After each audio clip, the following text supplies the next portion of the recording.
Hey, this is Cameron, and welcome to the reaction log. Whoa, whoa, whoa. If you were expecting drama today, you're gonna get it, because I have beef with, Remy Patel. The GFAs happened, and honestly, I logged onto YouTube one day, and I saw that the finals were just, like, being live recorded, and I was like, oh, I missed that. I was not paying attention at all. But I did end up watching a good bit of the finals, because I ran into it, like I said. And believe it or not, there were a lot of really good players, and I also happened to notice that this one guy, Remy Patel, he's playing my Llobet Soar variations. And I do remember him playing it, just being on, like, the grand stage. This is, like, the most intense stage you can probably play guitar on. It's generally recognized as the biggest international competition, and he's in the finals. It's a big deal, so the pressure is on. And I remember being really impressed with this Llobet Soar variations, but I've had time to digest it now. So what I'd like to do is go through it and just, like, look at it and see what he's got going on. By the way, before we jump into it, let me go ahead and introduce myself. I am a classical guitar clown jokester on the internet. What does that mean? It means that we're going to be doing this video. I'm going to try to, like, you know, do a little something for you, though. Not too much might not come out this time, though, you know, because we're just going to be watching this guy play a really cool and hard piece. By the way, let's talk about the Llobet Soar variations really quick. It's an interesting competition piece. It's a piece that you should only bring to a competition if you are actually going to bring it. You know what I mean? Because this is a really famous theme and variation piece. It might be one of the most famous for guitar, other than the Soar Mozart variations. It covers an array of different techniques that you need to master on the guitar in order to play it convincingly. On top of that, every person and their flippin' mother knows this piece note for note. So you're not getting away with anything when you play this thing. So when you bring something like this to a competition, I think it's a lot like bringing Bach to a competition. Like, especially Bach on guitar, because there's not that much that gets played on guitar, so like everybody who's a judge knows like all the Bach there is. No improvising, no Baroque style improvising over that. They'll know. So we'll talk about the techniques as we see them, and we'll see how he executes them, and just, like, I don't know, just generally talk about it. I'm gonna try to tear this one apart like I did Marston's performance of the Paganini. Hey, Marston mention. Sorry, guys. Yeah, well, without further ado, let's just sit back and enjoy some good old-fashioned guitar playing, shall we? Remy Patel. Whoa, alright, well, first comments, let me just stop you right there. What, are you getting married to your guitar after this or something? What's the straight up suit? Alright, I can maybe scan around. I'm pretty sure he's the only one that decided to wear a straight up wedding tuxedo, like he's James Bond to the GFAs. I respect it though, it's a classy move, literally. It's the most classy of moves he could make. So really in this theme, we're really just trying to hear this like 3-voice little, like, it almost feels like a choral section. We're looking for nice shaping, we're looking for phrasing and all that, like rising and falling through the dum bum bum bottom, like that kind of thing. I don't know. Let's see what we got though.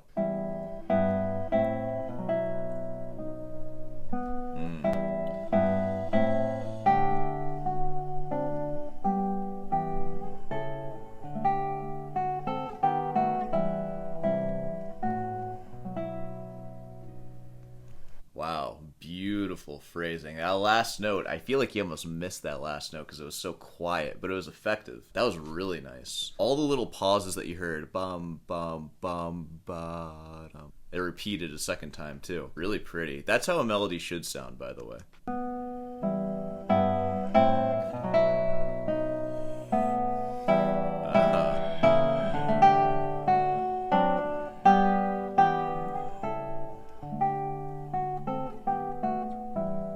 Staccato.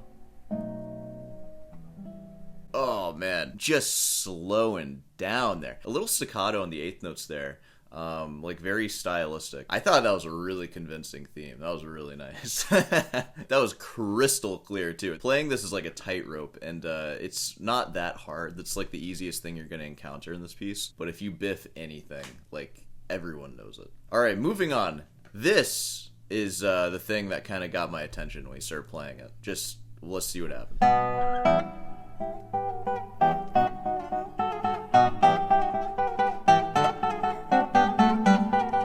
Woo!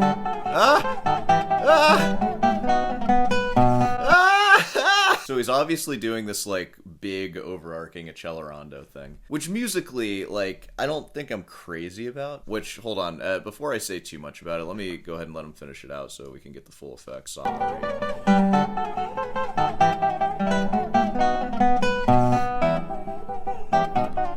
sort of speed in now.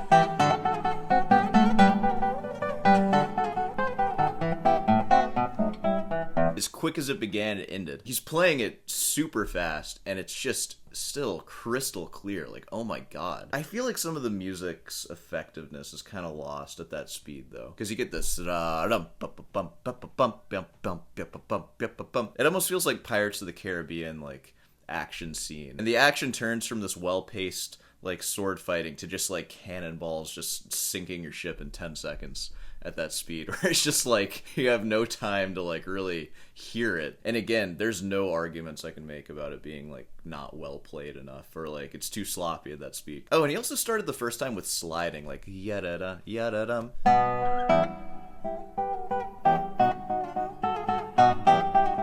Yeah, he's doing like sliding. I wonder, does he do that through the second half?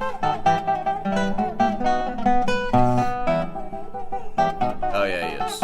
He is. It's just going so fast, it's hard to tell. Alright, so we got the first variation. I don't think I'm super crazy about the musical decision there. Alright, variation 2. What's our tempo? Let's see.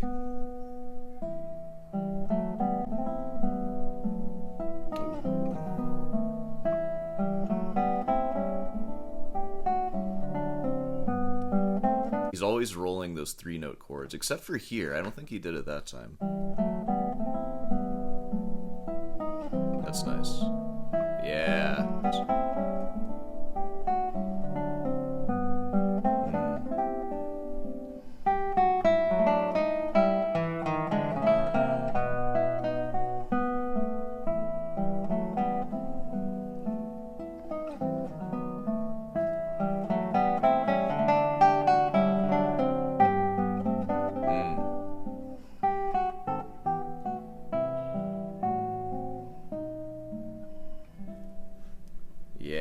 It's written in to do an accent on those 2-octave Gs there, which always felt like kind of unnatural to me, because it definitely feels like a resolution from the previous measure, but it is written in to do that. I feel like he was more subtle about it the first time. Yeah, it's not as intense. Yeah, it feels more like a resolution, not as accented. I like that decision. I feel like the G is more jarring, so it makes sense to accent that more. Alright, I feel like I need to make some jokes. Oh god, no. God, can one of you just show up to the GFAs wearing a clown costume or something for me? I would love that. Or at the very least, wear some funny cufflinks that I can make a comment on. Come on, man. Alright, variation 3. I feel like the last 2 variations, the only techniques you really need to employ are just like playing stuff well. Just like, can you play guitar well? You can pinpoint more easily what variation 3 is all about, which are these slurs, da-da-dum, and then triplets, da-da-da-da-da-da-da-da. And like, and I guess the main idea is, can you do slurs good? Let's see if he can do slurs good. I have a feeling he can.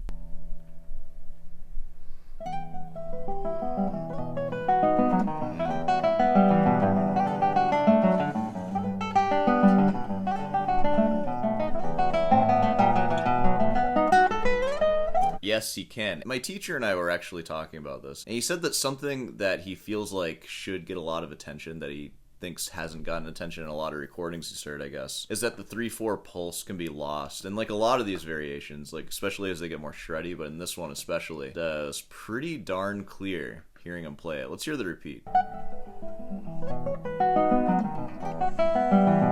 It's a little more like staccato this time. Let's hear that. Yeah, super legato.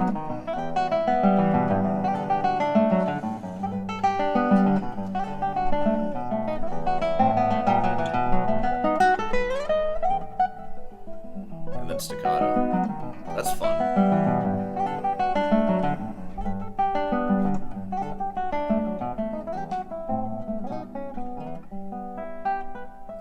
All these little blim, blim, blim, all these little moments. I did enjoy the legato staccato thing, like in the repeats for this variation. What on earth could happen now? This section is so weird. I've had a really big issue with getting this to come out nicely. I don't know, it's just this whole I, M, A, M, I, except M, A, M are all on the same string, and then I is on the string below it. It's such a bizarre arpeggio to me, and I've been working on it a lot, and I've been finding little ways to kind of get better with it. Like, I've been finding that if I tilt my hand like a little more Targa style like that, it can sort of fix like the discrepancy between the lengths of my fingers, which makes those arpeggios flow a little better. I don't remember exactly how he played it, but I'm gonna make a guess. I think he's gonna play it insanely fast, and most of the attention is gonna be spent on the bass line. Let's see what happens.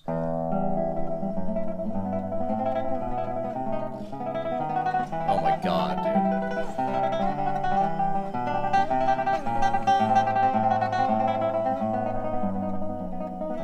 Well, alright, first off, I didn't think it would be that clean. Oh my god, dude. You guys don't even know how hard that is. That right-hand arpeggio is, like, terrifying to me. I don't know if I'll ever be able to play it to any kind of standard that I would want to play it at. That was so freaking bubbly and clear. Oh my god. Oh god. You'll probably hear him whining from outside. Hey, we got another tuxedo wearer over here. Are you gonna stop whining? Please stop. Daddy has to work. Daddy has to criticize other guitarists on the internet instead of practicing. Don't you know that? Oh yeah. This is what he wants. This is why he's screaming outside, just so I can hold him like this. Alright. Oh my god. Hopefully he stops now. Okay, so, what was I even saying about this? Yeah, his arpeggios are really good. Let's, but you know what? Your arpeggios being good isn't all there is, because there's also a bass line. Let's hear it.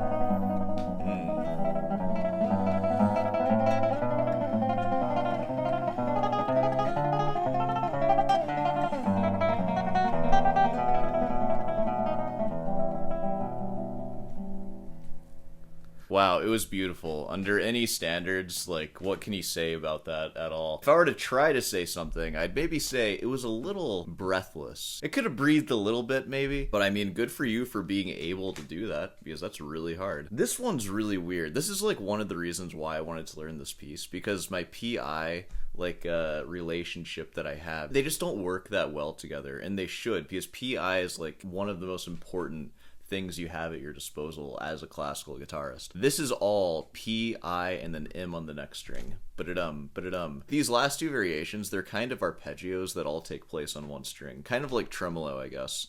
But just two different ways of doing it. So M, A, and M is all on one string, and then for this, P, I is all on one string. At least with like the written and fingerings, which I'm assuming that he's using. Yeah, this variation's cool. Let's hear it.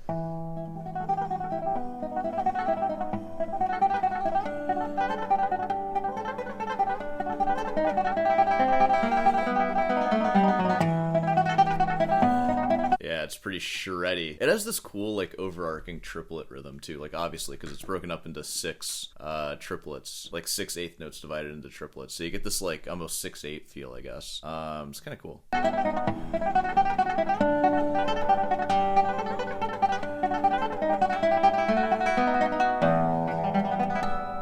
I feel like these two are kind of companions in that way, which I'm just going on and saying this. We kind of missed. I wasn't even really paying attention to his like musicality. It felt like 6/8, and he played it great. What's up, mate? The next one, PIM arpeggios, so they're all separated now, and we're going through these big ol' guitar arpeggios, and I don't know, I'm just gonna let it play again.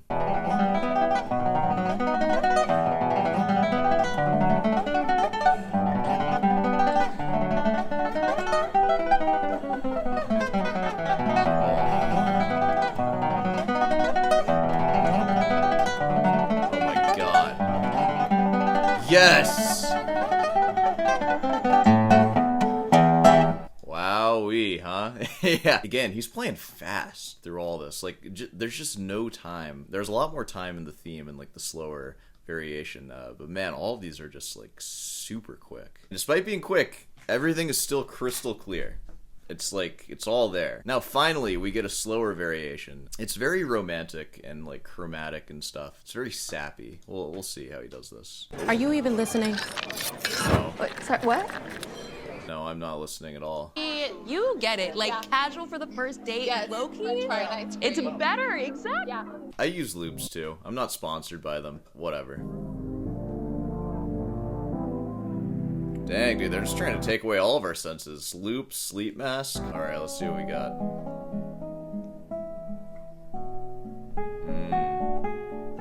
You can really tell he's enjoying it. Look at those faces he's making. Yeah. Ooh. Ooh. Ooh. Oh, yeah.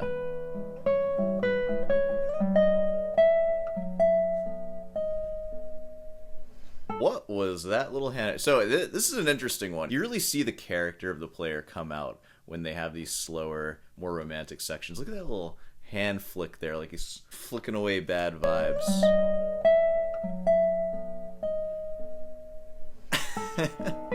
You have to make faces that make it seem like it's your first time ever playing it and you're like discovering it for the first time. Just like, oh wow, it goes there. Ooh, okay.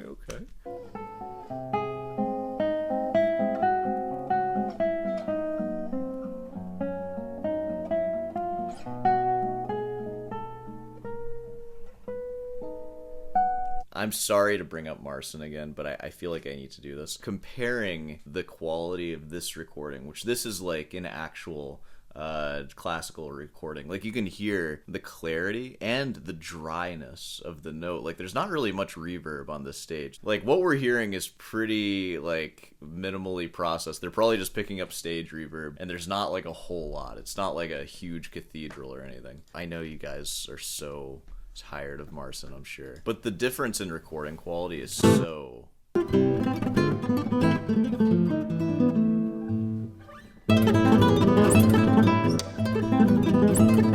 You know, where it's just like, it's so in your face and so like highly compressed. Like, these notes are so vulnerable. Listen to this.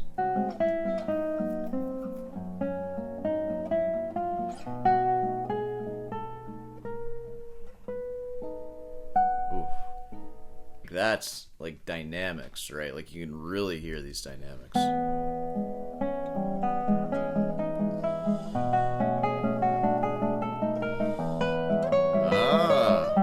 So the first time, there's all these like interesting chromatic harmonies and this just sort of meandering ascending melody. And the first time, he really takes his time like discovering it. And now we've already walked this path and he's just like going through it quick.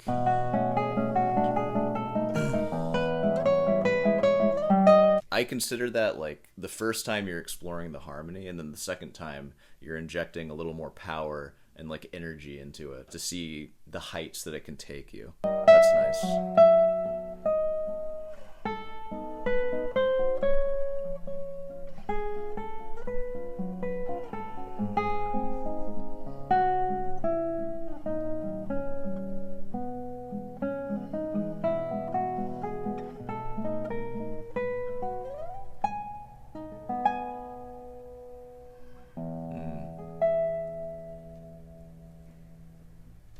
Yeah, beautiful. All right, now things start getting a little more serious here. Actually, not really. I feel like we already hit like a lot of the really hard variations. This one's so weird. It's like the slur variation. It just seems like impossible to learn and impossible to play. I'm not looking forward to it. I've barely looked at this one.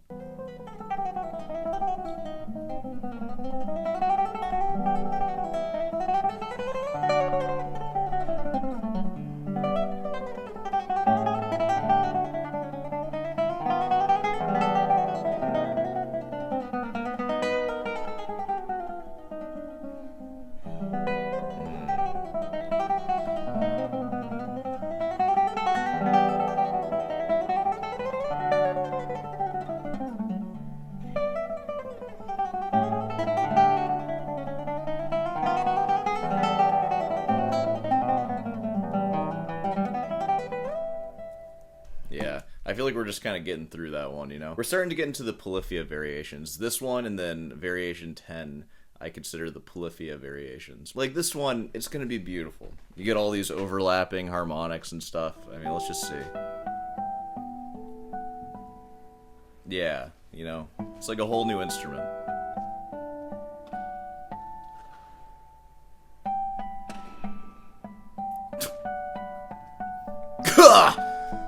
Like, of all the variations to cough on. Oh,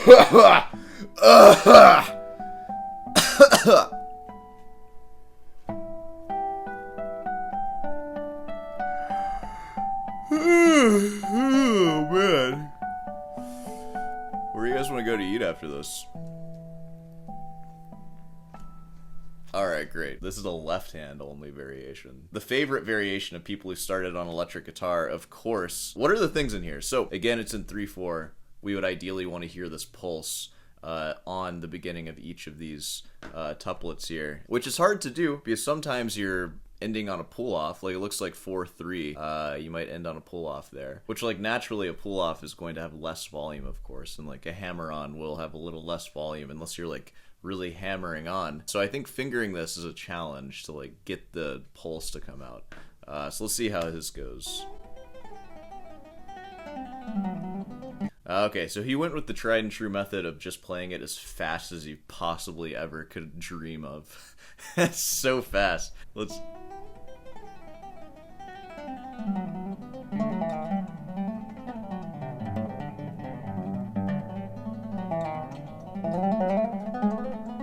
Yeah, he abandoned pulse. There's no pulse here, as far as I can tell, but he makes up for it in sheer blistering speed. Literally blistering speed. I imagine that might rub your hands.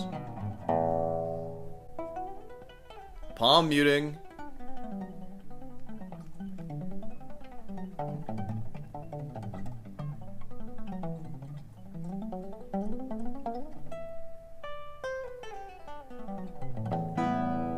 Heck yeah, dude. Honestly, like, it was really cool. Probably one of my least favorite interpretations, because it, like, the interpretation for Variation 9 is just play fast, which is cool, especially when you can do it, and he did. He executed it very well. But again, not much of a pulse, which is kind of, like, the identifiable part of this music, of course. So you'll see why this is the Polifia variation. Check this out. It's like the dumbest one.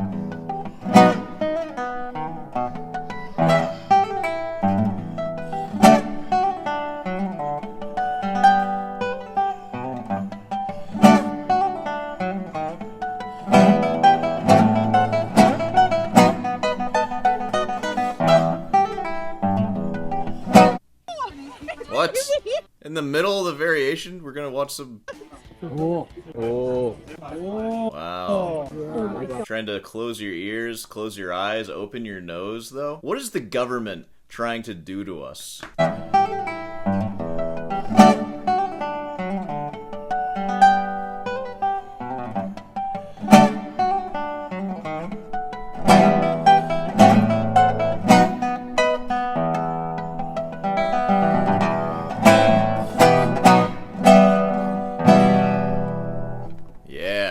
There we go. Woo! Let's hear those claps.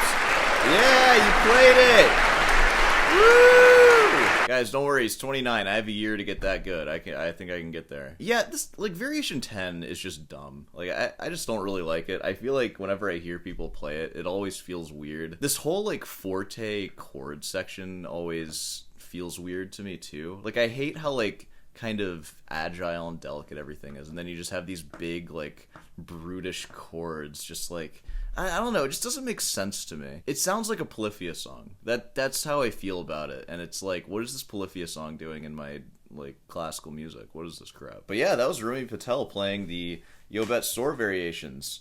I feel ready to practice now. That was pretty fun. I've been practicing that all morning, so I guess I'm gonna get back to it after editing this video. By then, it's gonna be like, it's gonna be a little late anyways. But yeah, man, I hate that I missed the GFAs. I feel like next year, since I've been so into, like, doing competitions, I should probably do something special for the GFAs. It would be cool to, like, live stream them and do, like, just long 3-hour live streams whenever the GFAs are happening and just kind of hang out and, like, you know, talk trash and whatever. That'd be pretty fun. We'll do that next time for sure. I'm sorry I missed them this time. I was a little burnt out on competitions after doing them, so I just haven't been thinking about them as much. I'm gonna be getting back to it though next year after winter break. There might be one in, like, October or something. I need to practice though. I need to practice more. But yeah, what'd you guys think of that? Did you guys disagree with anything I said? Making comments on how he played it? If so, post in the comments, of course. And hopefully, I hope this serves as a reminder to get off of YouTube and practice a little more. Or keep watching my videos, but, like, turn it way down and practice. Try not to, like, listen to me too much. And that being said, let's go ahead and wrap this one up here. Of course, if you made it this far, be sure to subscribe and leave a like. Hey, you want to play something for me? I have a recital class coming up